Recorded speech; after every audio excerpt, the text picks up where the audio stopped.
Let's go on an adventure and open up our minds.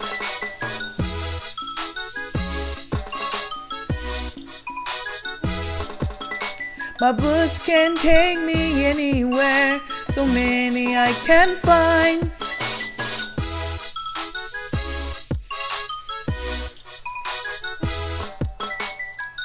Come on, it's story time with Lisa.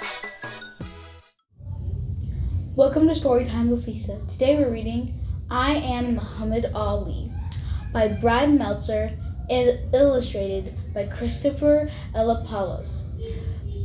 Let's read. I am Muhammad Ali. From the day I was born, I've been loud and proud.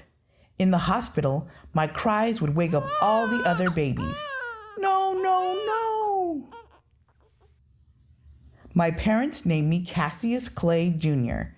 It was a name that came from the family who enslaved my great-grandfather, John Henry Clay. You'll see why I changed it. As a baby, I could never sit still. In my stroller, I'd stand up to see everything, always looking for adventure.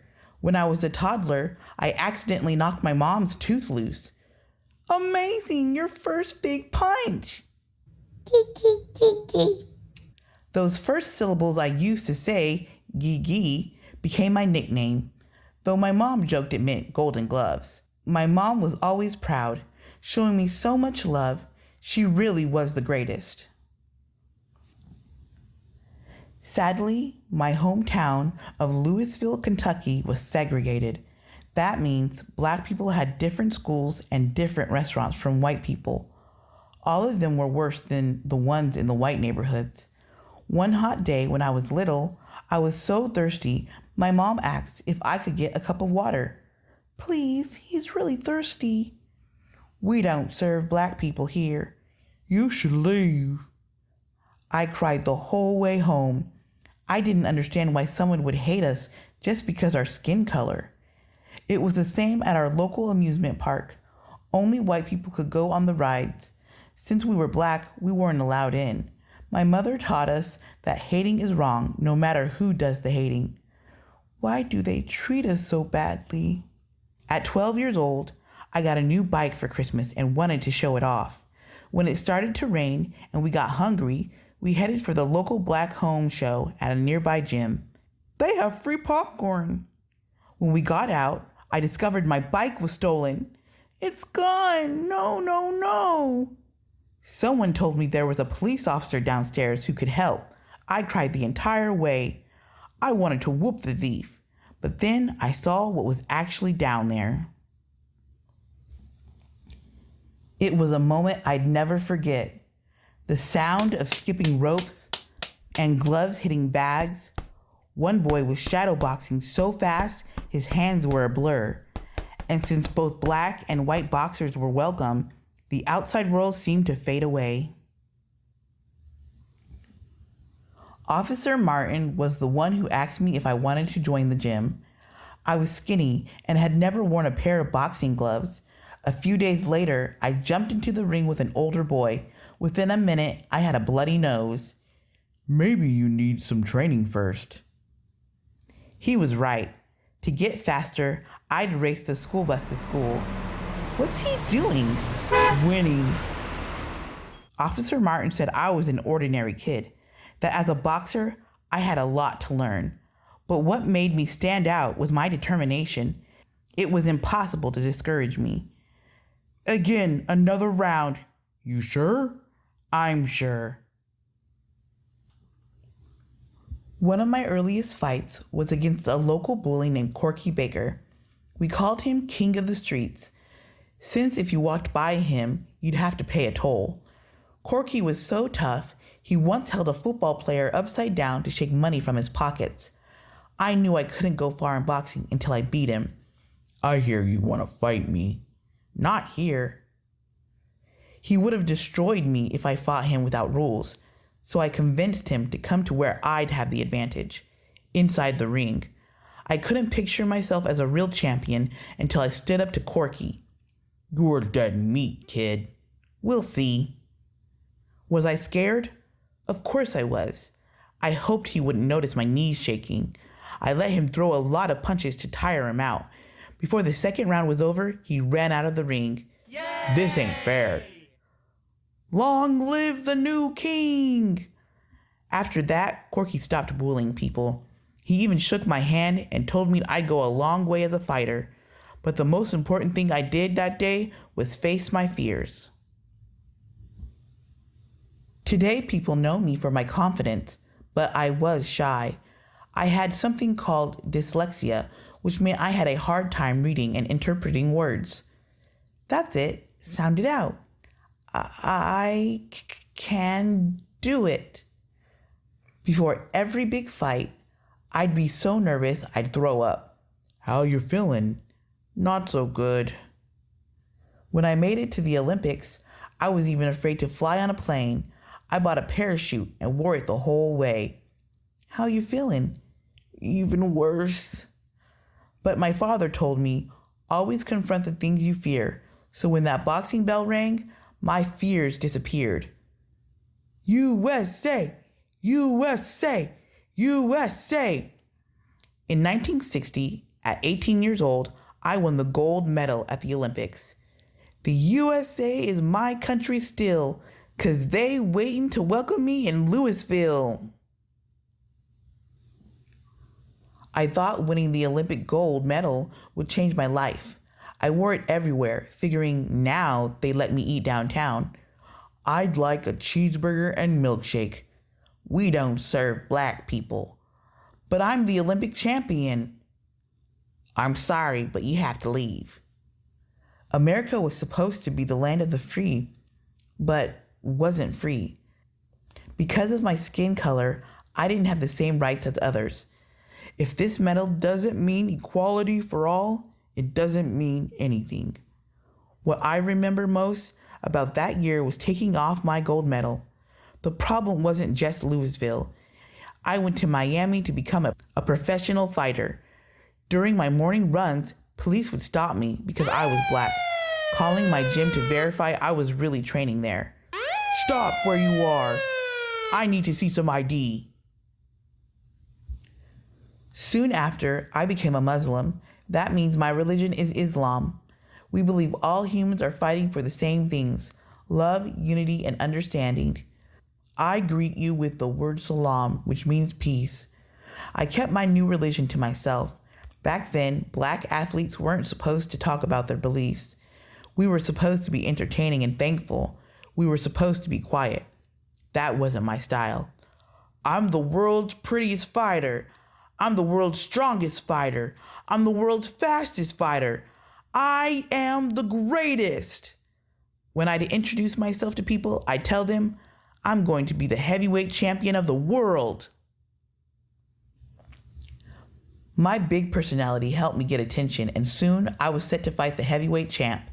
He was one of the best fighters of all time, but he hadn't fought me. I don't just want to be champion of the world, I want to be champion of the whole universe. After I whoop Sonny Liston, I'm gonna whoop those little green men from Jupiter and Mars. People think boxing is a brutal sport. I turned it into a science. I studied how Liston fought. He hits hard. Then I can't let him hit me. I'll use my speed to lean back at just the right time. No one thought I would win, but come on, you know what happened. I was the new heavyweight champion. I shook up the world. The next day, at the press conference, a reporter brought up my religion, asking if I was really Muslim. I told him all I wanted was peace, but I knew he was questioning my beliefs. Right there, I declared my independence.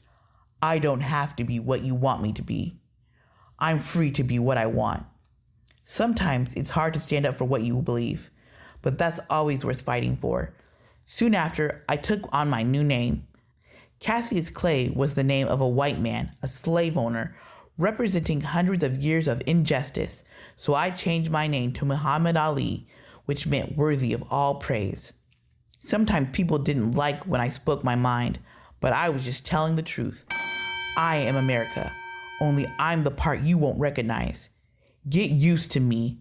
Black, confident, cocky. My name, not yours. My religion, not yours. My goals, my own. I can make it without your approval. The fights only got harder from there.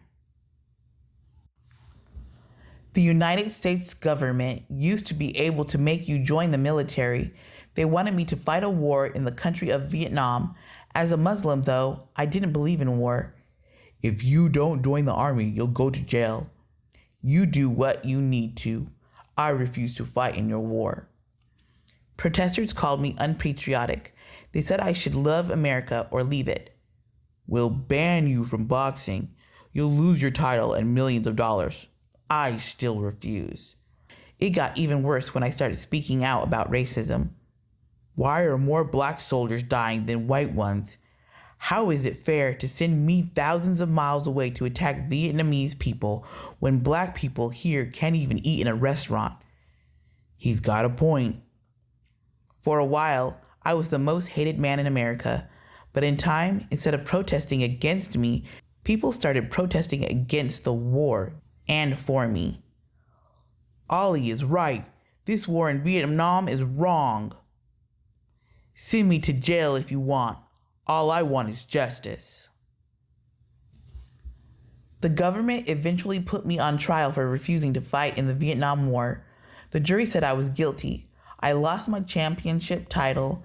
They wouldn't let me fight for 3.5 years. But when the Supreme Court, the biggest court in the country, finally heard the case, they agreed with me. You win, Ali. Over time, more and more people realized the war was wrong, and I got the title no man or government could ever take away. I was the people's champion. Eventually, I got in the ring again. I didn't win every match, but when I lost, I always got back up. My greatest match took me to Zaire in Africa. I was facing the new world champion, George Foreman. But I was really facing my history, the continent where my ancestors were enslaved, and a country where black Africans were still struggling to be free. This time, though, I wasn't fighting alone. We love you, Ali. Beat him. I'm so mean, I make medicine sick. The fight was seen by nearly 1 billion people, the most watched live TV event ever at the time. Foreman was younger, stronger, and had never lost a fight. Come on, Ali. You can do it, Ali. Go, Ali. Ali Bombay. Ali, Ali, Ali. Once again, heavyweight champion of the world. I knew I wouldn't be able to outpunch him, but as long as I stayed on my feet, I could certainly outlast him. Who do you think won? Go, Ali. Ali. Let's go, Ali. Come on, Ali. You got this, Ali. I am the greatest. When I told you I am America, it's because my story is an American story, and it's one that still continues. The battle against racism isn't finished. We all need to help. They'll tell you to be quiet. Don't be. Speak up. Use your voice. It's the only way we win the fight for justice. In my life, people tried to knock me down. They tried to count me out. But my biggest fights weren't in a ring. They were for principles, for things I believed in. Was I scared? I was plenty scared. I just didn't let it stop me. Anyone can pick a fight, but that doesn't make you strong. Real strength comes from being true to your beliefs and being willing to lose everything for what you think is right. When you do that, you'll truly be the greatest. He would float like a butterfly, sting like a bee. He helped so many charity organizations, from the Make-A-Wish Foundation to the United Nations to one of his favorites, the National Parkinson's Foundation. In his free time, he'd go visit strangers in hospitals just because he knew how happy it'd make people. Did you know he was the inspiration for the movie Rocky? They even made a comic book where he fought Superman. Winner of the Muhammad Ali Legacy Award? I would like to be remembered as a man who stood up for his beliefs no matter what, and I wouldn't even mind if folks forgot how pretty I was. When the world knocks you down, get back up, keep fighting. Even when you want to quit, in those moments, you'll find your strength. Want to be a champion? Here's the secret. It's not about who's stronger. It's about who has the energy, the determination, the sheer will to make their way to victory. I am Muhammad Ali, and I will always fight for what I believe in. I hated every minute of training, but I said, don't quit. Suffer now and live the rest of your life as a champion. Muhammad Ali. I like that he always stood up for what's right. Well, thank you for reading I Am Muhammad Ali with us. We hope to see you next time. Bye.